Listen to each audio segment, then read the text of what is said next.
এক টুকরা নরম তুলতুলে কেক যা মুখে দিলেই মিলিয়ে যায়। হ্যাঁ প্রিয় দর্শক, আসসালামু আলাইকুম। আজ আমরা শেয়ার করব নরম পারফেক্ট সুস্বাদু একটি কেকের রেসিপি। এটা কিন্তু আমরা মাটির চুলাতেই তৈরি করব। তৈরি করার জন্য এখানে নিয়ে নিচ্ছি 3টা ডিম। ডিমগুলোকে এখন হ্যান্ড বিল্ডার দিয়ে ভালোভাবে ফেটে নিব।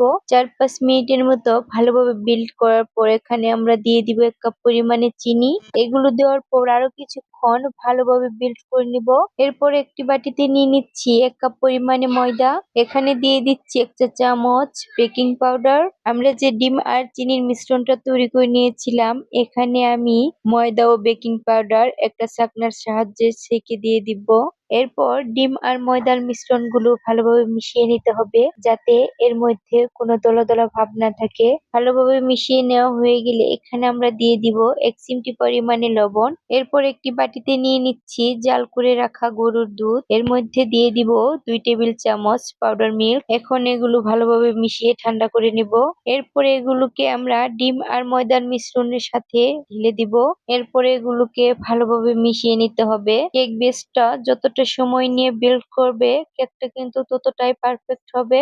এখন আমরা এর মধ্যে দিয়ে দিব 1 চা চামচ ভ্যানিলা এসেন্স আর 1/2 কাপ পরিমাণে সয়াবিন তেল দিয়ে দিচ্ছি এখানে। এগুলো দেওয়ার পর 3-4 মিনিটের মতো ভালোভাবে মিশিয়ে নিব। এরপর একটি স্টিলের বাটিতে তেল ব্রাশ করে নিচ্ছি।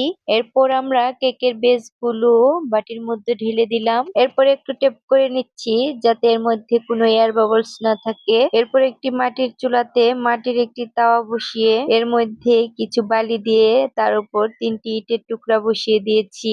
ইটের উপর বাটিটি বসিয়ে দিলাম। এরপর বাটিটা ঢেকে নিয়ে এর উপর পুরান রাইস কুকারের হাঁড়ি দিয়ে ঢেকে দিলাম। 1 ঘন্টা ভালোভাবে জাল করে নেওয়ার পর দেখেন কেকটা কত সুন্দর পারফেক্ট হয়েছে। আর কেকটা ভীষণ সফট হয়েছে।